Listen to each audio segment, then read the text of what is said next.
Okay, hello and welcome.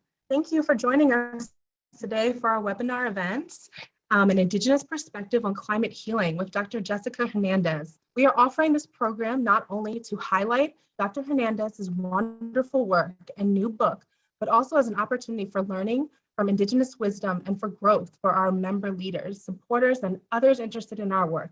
But before we begin, we'd like to ask you to introduce yourselves in the chat. If you could, one, give your name and where you live. And if you know and feel comfortable doing so, please give a land acknowledgement to provide the acknowledgement of the original Indigenous custodians of the lands where you reside. Thank you. We have, I'm kind of going through the chat. While we wait for people to log in, I'll just read a few of these. We've got a lot of diversity of people from where they're coming. I'm so glad to see so many new people and also so many people I know. I saw we have Russell. He's from my region in Monacan lands, or Yesa, Tutulusaponi. We have Meredith from Greensboro, North Carolina.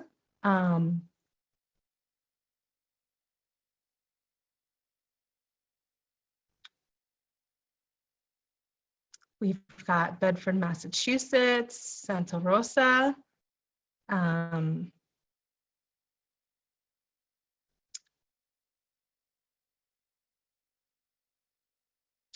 Lots from Colorado.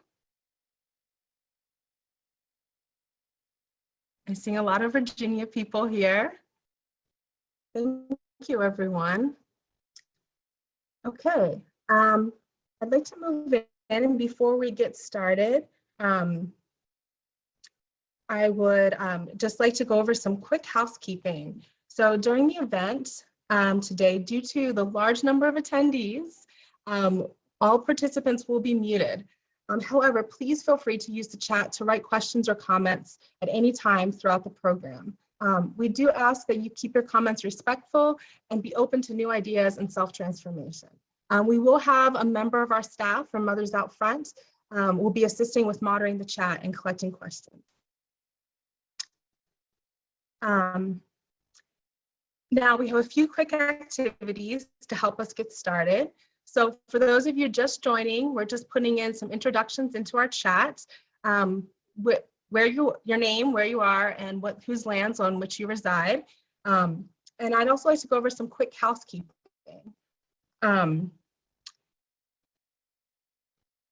So for those of you that are just joining, again, I'll just go over one more time. Everyone will be muted. However, please feel free to use the chat to write in any questions at any time.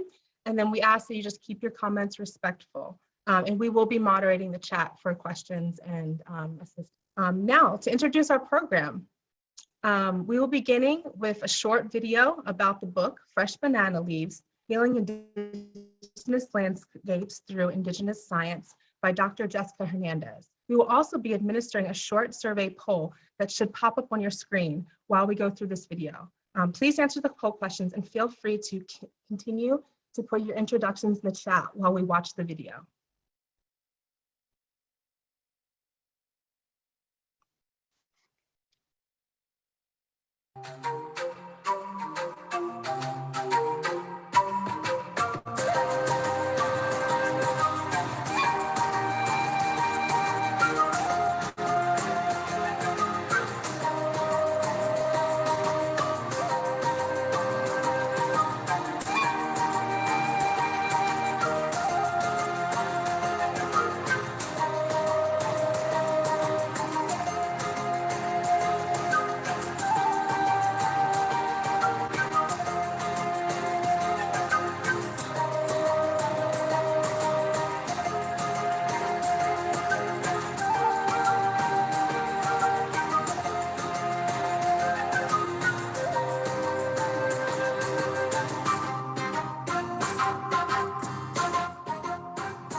Okay, thank you so much for watching the video.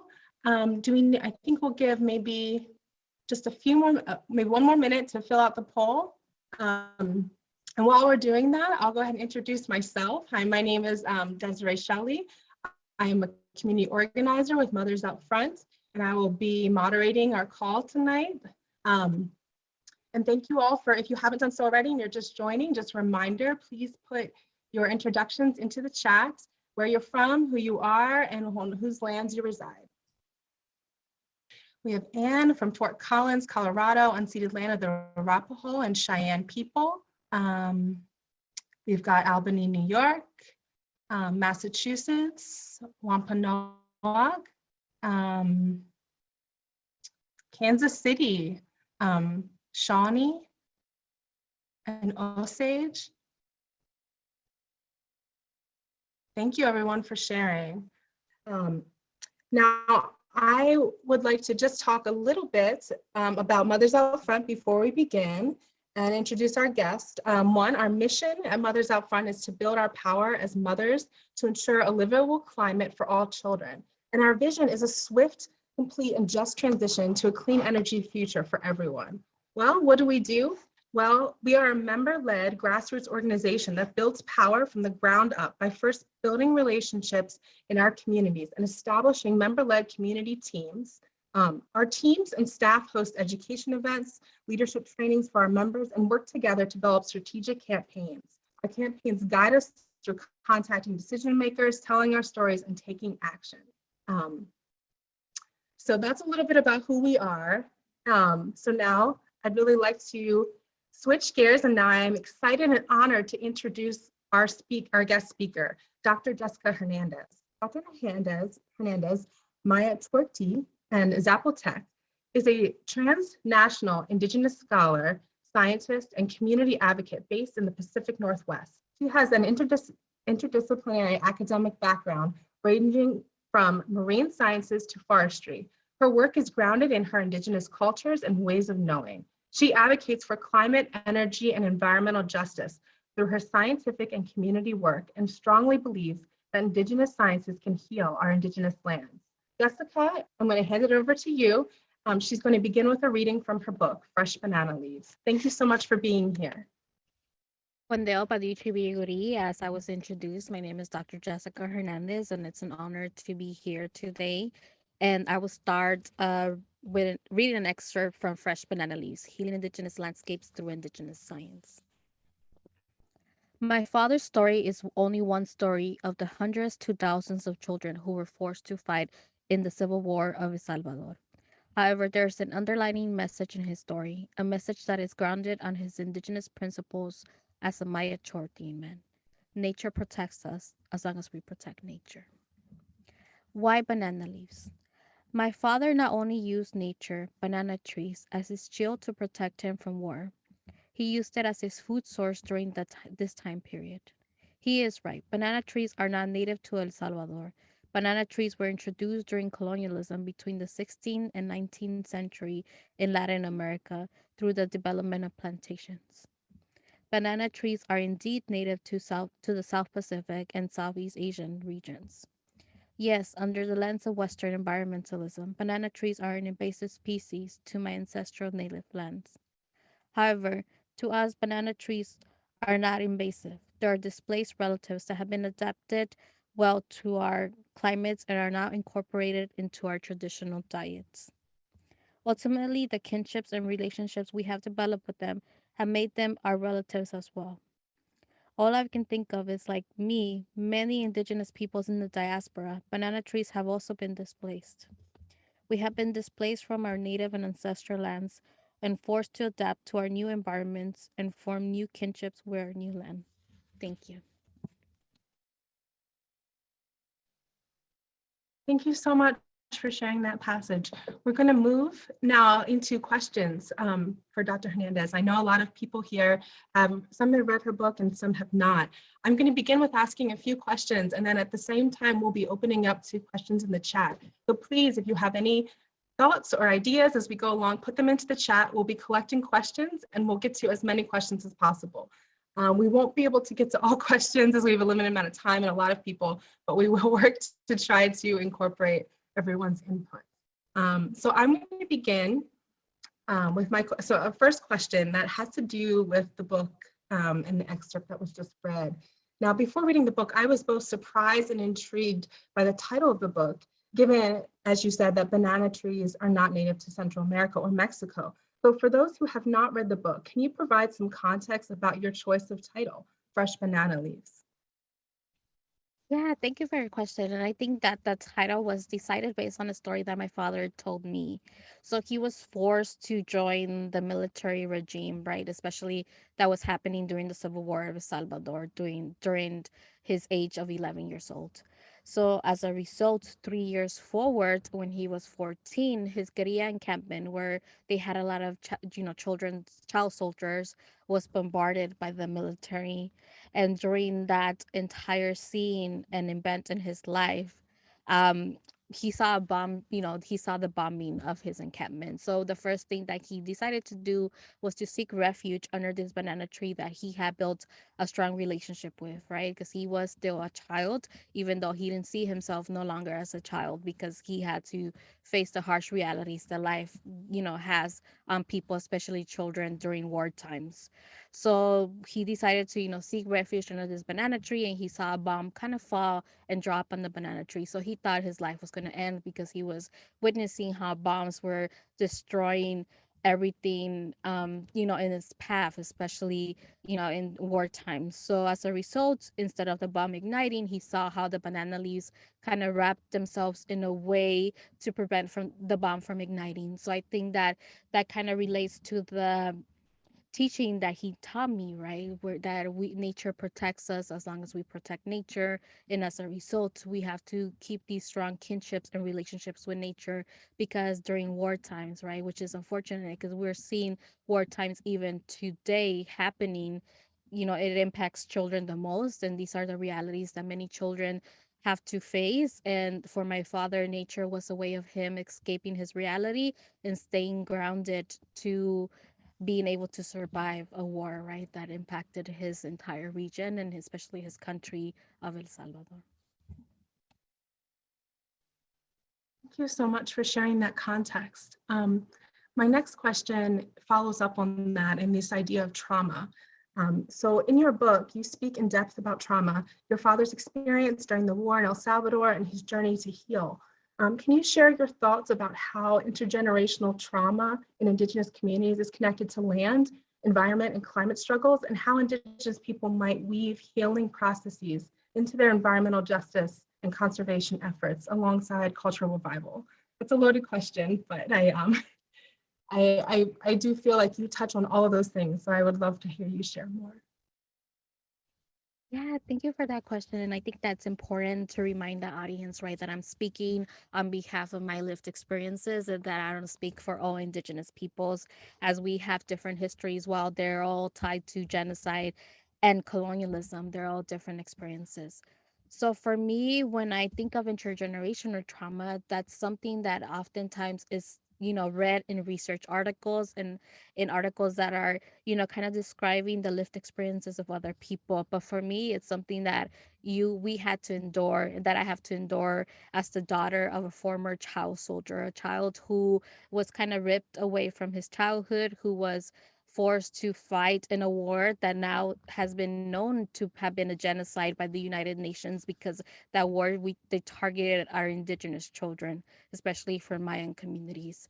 So through that intergenerational trauma, I'm able to see how it embodies the healing that as indigenous peoples we have to undergo, right? Because in every generation, there's some sort of trauma that we face. And in the in the generation of my father, unfortunately, he had to face the genocide that he was able to survive, but many of our relatives, many of our nations, even the community populations, right, plummeted because of that war and how it was targeting our children.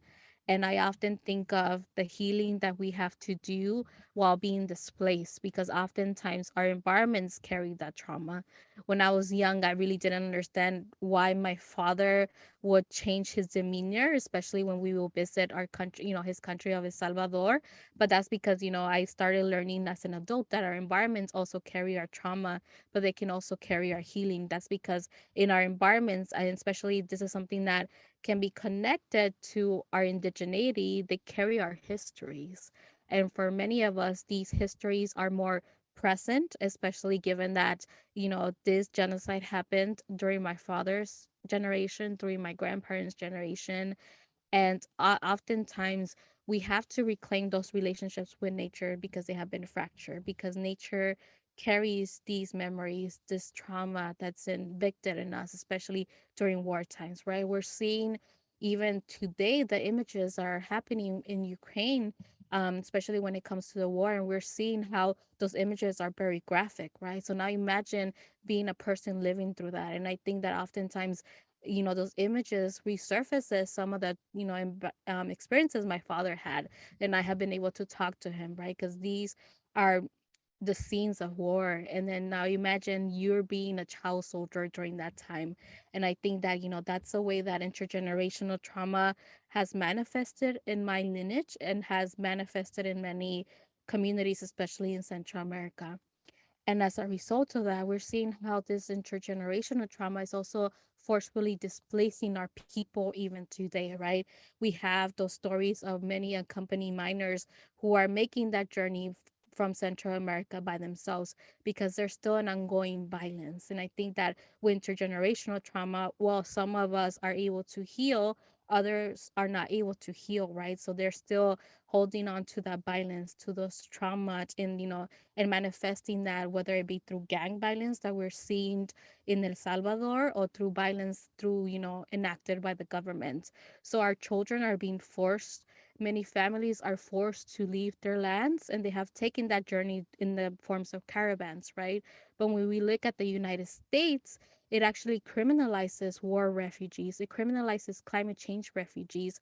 And we're seeing this family separation law that's still in effect, right? So when we talk about children being kept in cages, it's also important to mention that a lot of those children are indigenous Maya children who are forced from their lands because of this intergenerational trauma that still is behold in our lands, behold in our environments, and unfortunately is still leading to a second wave of displacement beyond the war. And I think that that's how I see it manifest in my life, and also see it manifested in my Mayan communities from Central America.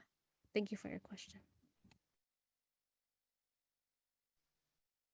We had a question from the chat that addressed something you just said, so I wanted to follow up on that. And one person asked, what is the most important action we can take now to prevent future displacements of Indigenous people? Yeah, thank you for the question. I think the ideas that I can come up with is also kind of advocating for Indigenous rights, especially when it comes to the immigration discourse, right? Because oftentimes we label people coming from Latin America as Latinx or Hispanic, but many, the Latinidad or being Latinx or Hispanic is an ethnicity, right? And within that ethnicity, we have different races. And oftentimes, one of the things that we witness a lot, especially me being a part of the International Maya League, is that in the immigration discourse, our people are denied access to their native languages, right? Because it's automatically assumed that because you're coming from Latin America, you speak Spanish, but many of our indigenous peoples haven't learned Spanish. They don't know how to read or write Spanish.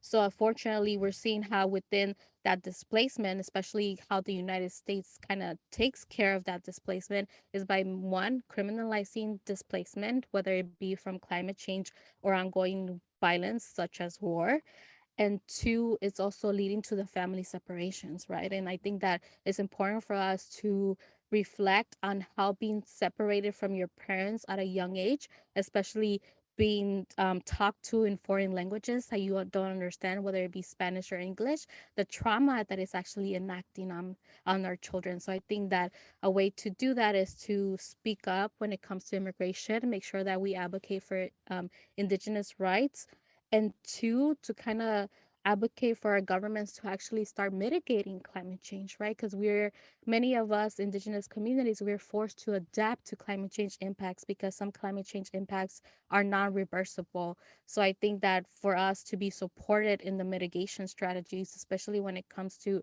receiving aid, receiving funding, receiving support from the government so that we're not forced to leave our lands, right? Because climate change displacement is an adaptation that we have to do because we can no longer live in our land. So I think kind of leading the way to advocate for more mitigation efforts, and we're seeing how one of the mitigation efforts is kind of moving away from those extractive energy resources, right?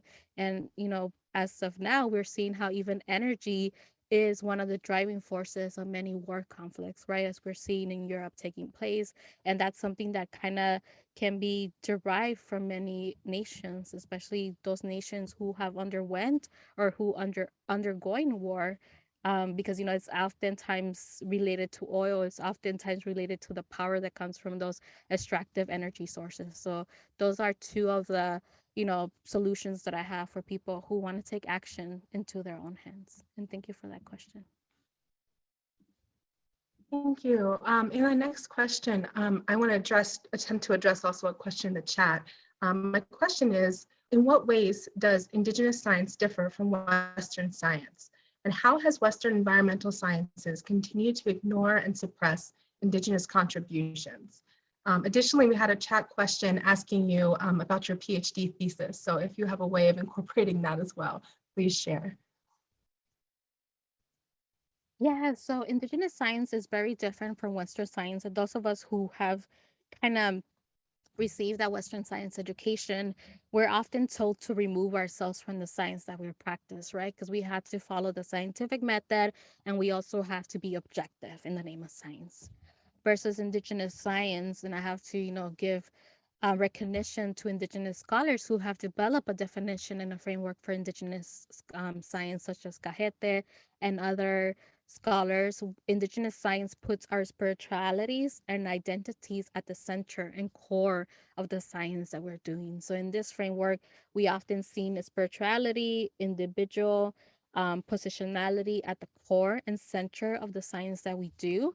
And Indigenous science kind of is more holistic, right? Because the Western science follows this linear way of thinking, because when we look at the scientific method, it's a linear pathway, right? Versus Indigenous science is more holistic. And I often tell people the metaphor that I like to use is that Indigenous science is like you're looking at the entire puzzle, completed puzzle already built, versus Western science, you're looking at one or two or three puzzle pieces. And I think that as a result of that, in Western science, when you want to learn about fish, you study fisheries. When you want to learn about plants, you study botany. Versus Indigenous science, they're all interconnected, and we put our spirituality, especially ourselves, in the center because we are part of nature and nature is a part of us, right? When we look at the creation stories for many Indigenous communities, at least for my community, our creation story says that the creator created us from the local animals, from the local plants, from a local environment. So as a result of that, we know that we are a part of nature and nature is a part of us. Versus in Western science, right, we don't have those creation stories. It's more derived from the fact that, we have to do science in a linear way as opposed to putting ourselves in the center because we have to follow that objectivity that science demands.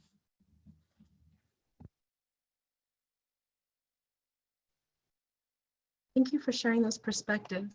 My next question is, can you discuss ideas on how to adapt institutional and government policies to center Indigenous values? Or give examples from your work in the Pacific Northwest? And how might others replicate this at the state or national level? Yeah, thank you for that question. And I can think of the recent presidential memorandum that was passed by this administration, where it was recognized that traditional knowledge or local knowledge should be incorporated in environmental practices. I also can think of the recent IPCC report that came out this year, the Intergovernmental Panel on Climate Change from the United Nations, that finally, for the first time, recognized the power or strength that comes from Indigenous knowledge or local knowledge and how it should be actually incorporated into our into the work that we do. And I think that oftentimes we see the recognition of indigenous science, but many people don't know how to incorporate it, right? So I really am thankful for your question. And I think the best way to do that is to ask local indigenous communities to offer them a seat at the table, and sometimes to step back and allow them to lead that table. Because, oftentimes we take a seat at the table and we're seen, but we're not heard. And I think that through being open to learning from the indigenous communities, to being open to stepping back, especially for those of us who have any power or privilege when it comes to managing our environments, is a step forward in the right direction. And it's also what gives us hope, right? Especially those of us who are doing this kind of work, especially in the front lines, and especially when it comes to advocating for the inclusion of indigenous peoples in the climate change discourse. Thank you for your question. Hi, so our next question is from one of our staff who's also from LA that you met earlier, Keisha. So she would like to know what life experiences in South Central Los Angeles inspired you to become an advocate for climate, energy, and environmental justice. Yeah, so when I was being raised in South Central Los Angeles, as a child, I suffered from asthma. So, during the 90s, we didn't really have the medical technology that we have now, right? So whenever you will get an asthma attack, if your inhaler wasn't, helping or mitigating that asthma attack, you had to be rushed through the ER so that they can actually put that machine right now. I know that you can have your own machine at home, which I do, but during the time I was growing up in South Central, right, it was that, being rushed to the ER so that I can get my treatment for asthma so that, I will prevent my death. And I think that as a result of that, right, I came to realize that in South Central Los Angeles, we have high pollution rates. And as a result, we have a lot of our children, our Black and brown children, suffering from asthma, right? We have one of the higher asthma rates almost in the nation, and it's kind of correlated to race as well. So I think that being raised in South Central Los Angeles and growing up and realizing how that's environmental racism, how that's actually an environmental injustice that's interconnected to the health disparities our communities face, and also realizing that trauma, right, that it actually had on me, especially as a young girl being rushed to the ER because I couldn't breathe, kind of, paralleled my reasoning as to why I wanted to advocate for environmental justice, even though, I was trained to be a climate scientist, I was trained to be a soil scientist. It kind of, interconnected to both of those things. And I think that my lived experiences, especially in South Central Los Angeles, kind of connected me into the trajectory that I ended up taking as an Indigenous scientist, advocating for the inclusion of Indigenous peoples, for environmental justice from a global scale, especially as it relates to our environmental pollution and environmental racism. Thank you for your question. Thank you for sharing that. That's a common theme we see across our cities, and I appreciate you sharing your experience. I also grew up in a city with a lot of fossil fuel pollution in Baltimore, and so I worked with many youth who also suffered from those pollution and had similar experiences. My next question is about some additional research that you are doing. And can you tell us more about your research project on environmental physics, energy and equity? And I think this relates a little bit to what you just spoke about. And specifically, how is this concept of energy currently taught in physics? And what impacts will teaching and examining energy with an interdisciplinary lens that takes into consideration energy justice have?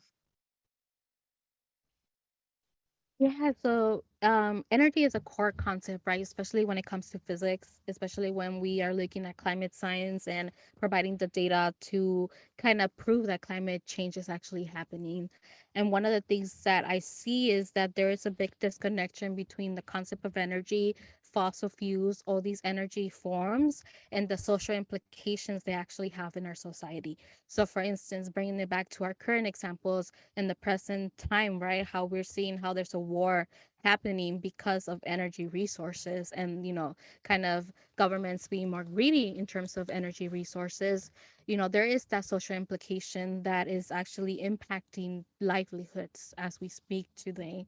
But yet in physics, we remove ourselves from that social implications, especially in the name of science, right? It goes back to how Western science is constructed, where we are told to remove ourselves from the science we're practicing in the name of objectivity. And oftentimes, even in the concept of energy, we talk about energy, right? We can derive energy, explain it in equations. We can do it from formulas. We derive it from an abstract lens. But in reality, energy is also something that leads to those injustices. And I think through my work in environmental physics, I'm trying to move the needle in my perspectives, especially in the perspective of many physics teachers and educators, so that they can actually integrate equitable practices, equity into their curriculum, so that our children, especially in the K through 12 system, are learning that energy is not just an abstract concept, is not just something that you can solve in an equation. It actually has social implications. And I think that, in the present day lives, we can connect that to what is happening in the Ukraine, especially when it relates to energy as a concept. Thank you for your question.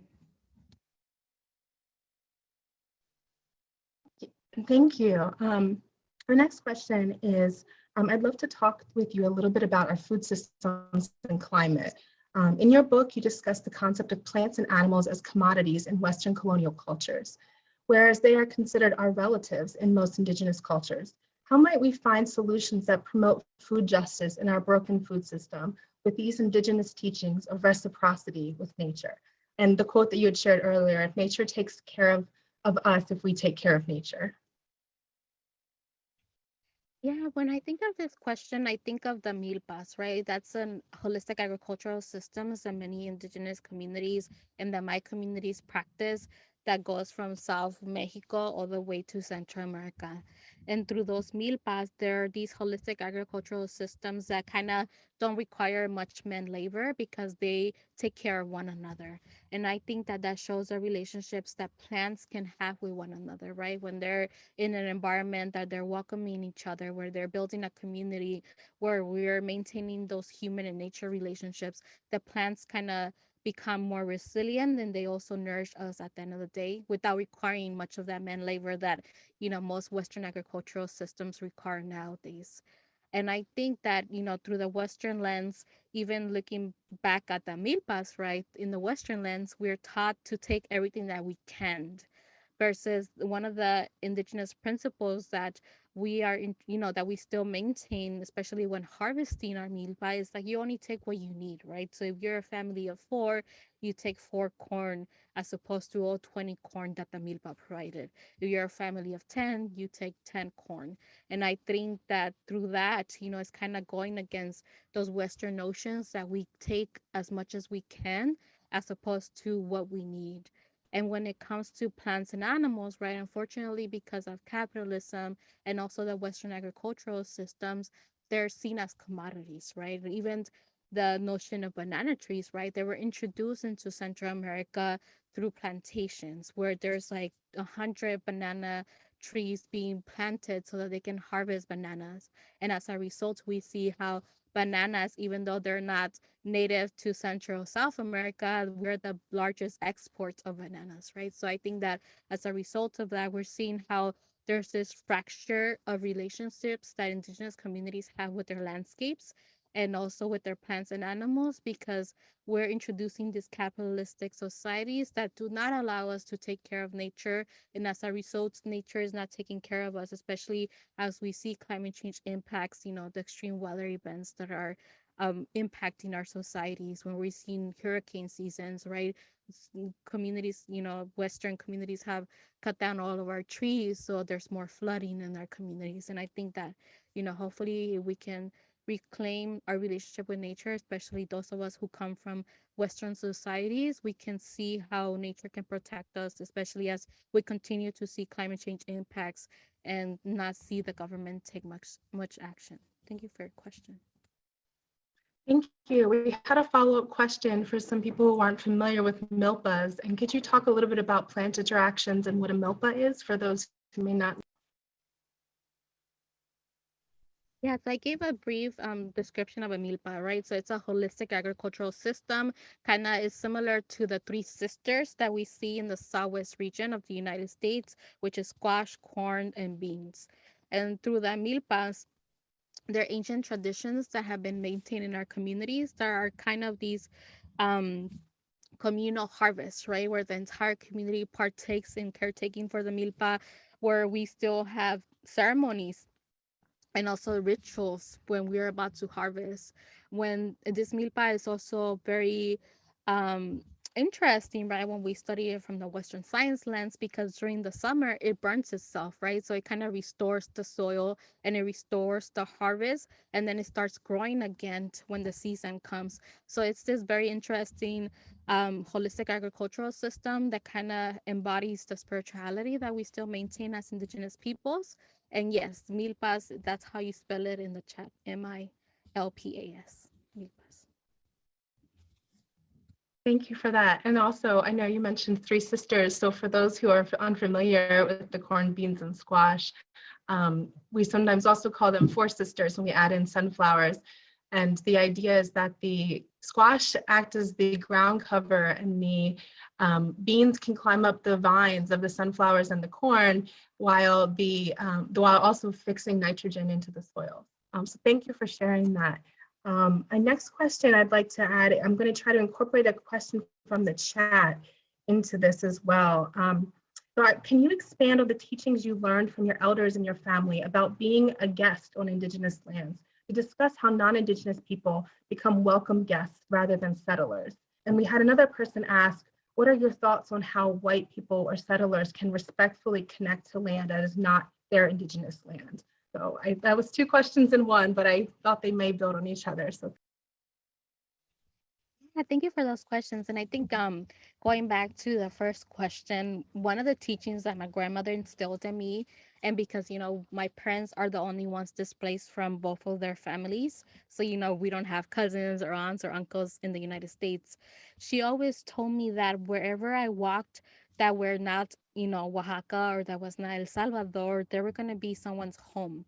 And I was gonna be there as an unwelcome guest, right? So she always told me, imagine you're walking into someone's home uninvited.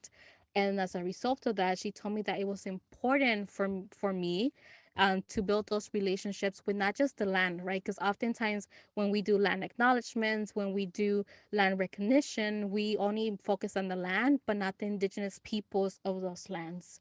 So one of the teachings that she instilled in me was to go into someone's home and build those relationships with the land and people. And I think that that's something that I have carried to this day.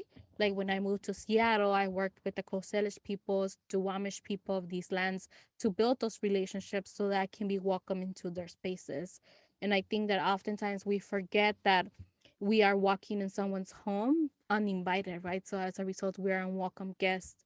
And to drive on that second question, right, it's important for us to not just learn whose indigenous lands we're occupying or settled in, especially as white people and settlers, but to also kind of do more research and see what kind of movements the local indigenous communities is leading and how you can support those movements. When we talk about, indigenous rights, land back, in helping indigenous communities, we try to focus more on the global scale, and sometimes we tend to ignore what's happening in our own backyard. So I think that, as white people and settlers, what they can do is kind of learn whose indigenous lands they're on, and also learn the history behind those people, right? Because those are histories that are not taught in our school systems.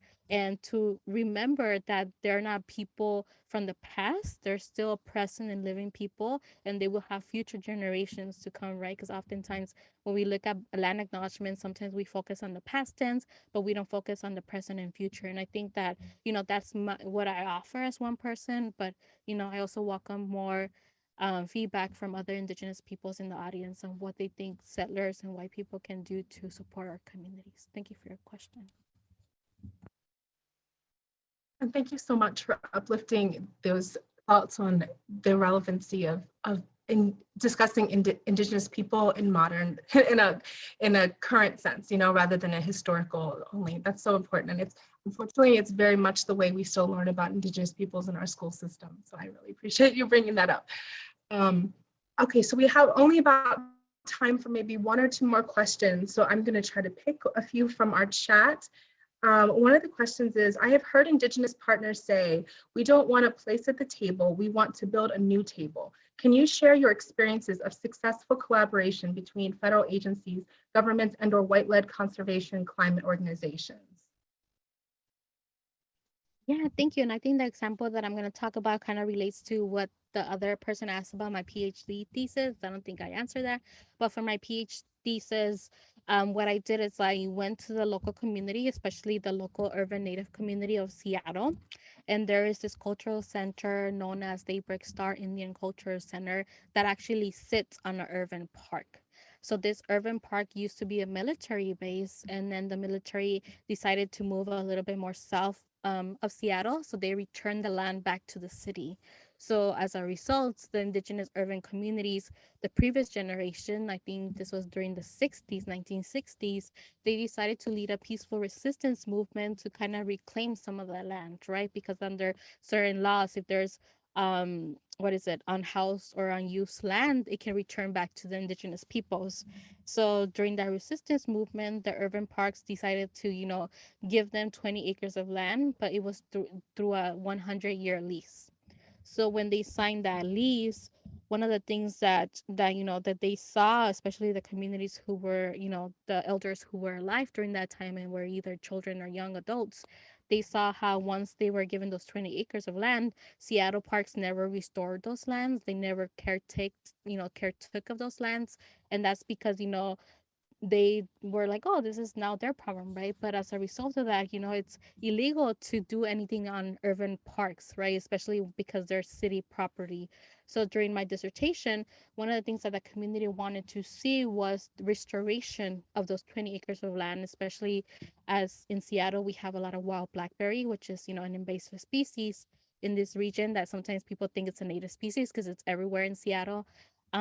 So the wild blackberry had grown up to 8 feet long. So they were really thick shrubs that, that they had grown because Seattle Parks wasn't really caretaking of those lands, and they weren't allowing people to caretake for them. So during that, that work, we decided to incorporate indigenous knowledge into the restoration and also kind of call Seattle Parks to allow people, especially indigenous peoples, to have access to their traditional foods. There was a traditional medicinal garden that was planted during that restoration. There was a lot of ceremony and prayer done, even with the when we were removing the wild blackberry, because it goes back to the teaching that indigenous teaching that even if there are invasive plants, we still have to ask them for permission to be removed so that they can actually support the work that we're doing, so that they can welcome the native species back into the landscape. So through that, we saw a shift in Seattle Parks, and now they're actually providing resources to the local, to Daybreak Star and the local urban native community so that they can actually continue that restoration work. And I think one of that, why that became successful was because we centered the community in the work, starting from like before we took step one, and also because the community kind of took ownership of that project, and they really felt like they were welcome and it was a part of their community work. So that why I think it's successful. So moving forward, I hope that other people ask indigenous communities what they would like to see in their communities done, especially when we talk about environmental justice, climate justice, instead of us coming in here and being like, oh, we have some solutions for you that might not work because we didn't consult the community to begin with. Thank you for your question. Thank you so much. I'm so glad you brought up the piece about the invasive species. And I wanted to mention that before I came to my work in my climate work with Mothers Out Front, I actually used to do natural resource management. And a part of my job was invasive plant management. So your part in your book really resonated with me about invasive plants. And I always struggled internally with those ideas too, of the idea of Western conservation villainizing plant relatives. And there's a part in your book where you actually spoke about getting cut by some of those raspberries, and you talked about wounds and how that idea of trauma. So this last question, this is a long way of getting to it, but someone had asked about self-care, and that within this Western, and I'm sorry, I'm paraphrasing here. So within this Western construct of our understanding and science, of our understanding of science, how do you practice self-care? So one of the things that I have learned about self-care, right, is that it has changed, especially as we went under, are still going through this pandemic. So before, where it used to be easy to go for a jog, but now it's important to wear your mask. And I think one of the ways that I do self-care is by reading books. Especially in a way, I'm reclaiming my relationship with books because going through academia, we're forced to read so that we can do some work. But we don't necessarily read for pleasure. We don't read for because we want to. So in a way, I'm reading more books, especially indigenous books, because oftentimes when we talk about the world of literature or the work, the world of publishing, we don't get that many Black or indigenous voices uplifted in that realm. So I think that for me, it's important to support other Black and indigenous authors. Another thing that I like to do is I like to embroider or read. And oftentimes, it's hard to find time to do those things because you're in constant, like, oh, you have to work, you have to do this, but in a way kind of grounds me and it kind of relaxes me as well. And living in Seattle, right, many people hate the weather, but rain actually really calms me down. So that's also even looking at my window and just reflecting and drinking a cup of tea is actually very calming for me. I know that that's not the case with everyone who lives in Seattle, but for me, I prefer the rain and the gray skies as opposed to a sunny day, which is ironic, right? Because I grew up in California, but in Los Angeles, but it's probably because I got tired too much sunlight. So that's how I take self care. Thank you for that question. Thank you. I know that our arts are so healing, and I think that's one of the really important pieces of cultural revitalization is being able to have that as a healing practice. I think it's so needed. Thank you so much. And we're about to move on to our raffle, but before we move on, do you have any final thoughts you want to share? No, thank you for having me. And like, if you want to add anything from your experiences into the conversation we had, like I would love to hear that as well. And thank you everyone for coming today. Okay, thank you. So my behind the scenes coworkers, do you mind sharing our slide deck again? And we're just going to go into an announcement that we'd like to make within our final minutes here. We are we will be doing a raffle. So we are announcing our upcoming training on Indigenous lands and climate solutions and allyship training, which will be on April 26th at 1 p.m. Eastern, 11 a.m. Pacific. Now, to give you a quick description, this training will provide environmental and climate leaders with a historical context and equity lens on Indigenous-led environmental movements, as well as a culturally appropriate understanding of Indigenous climate solutions. Additionally, participants will have opportunities for self-transformation and growth that will assist them with becoming good allies and accomplices to intersectional Indigenous-led movements. Now, I believe we're putting the link into the chat to register. So we will be giving out to the first 5 people that register or RSVP for this training will receive a free copy of Fresh Banana Leaves by Dr. Jessica Hernandez. So I am trying to see the chat. Is the link in the chat? Yes, it is. Okay. So if you go and register and you're one of the first 5, we will be contacting you and to get you a copy of her new book. So thank you so much for that.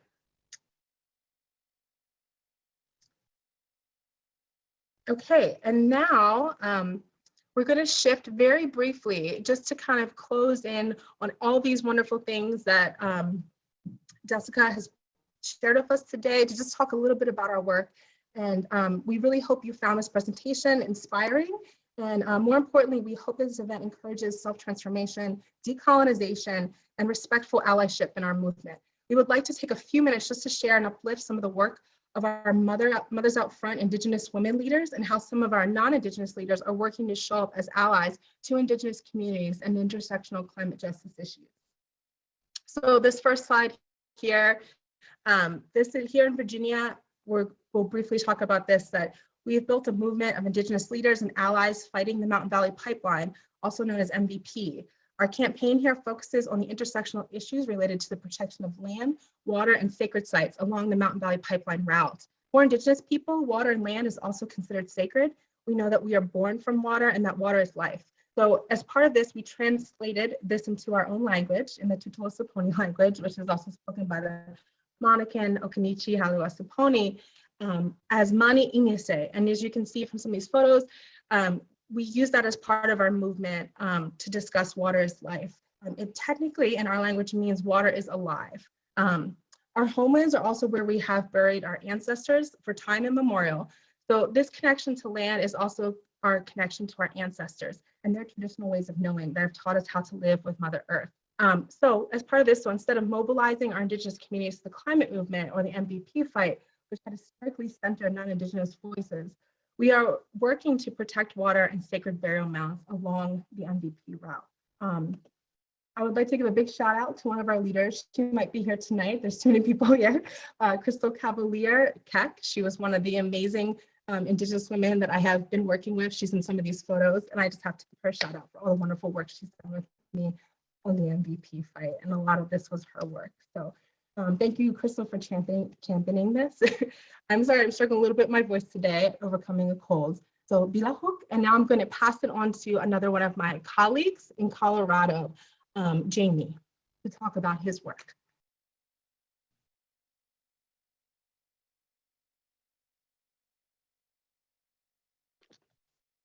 Thank you, Desiree.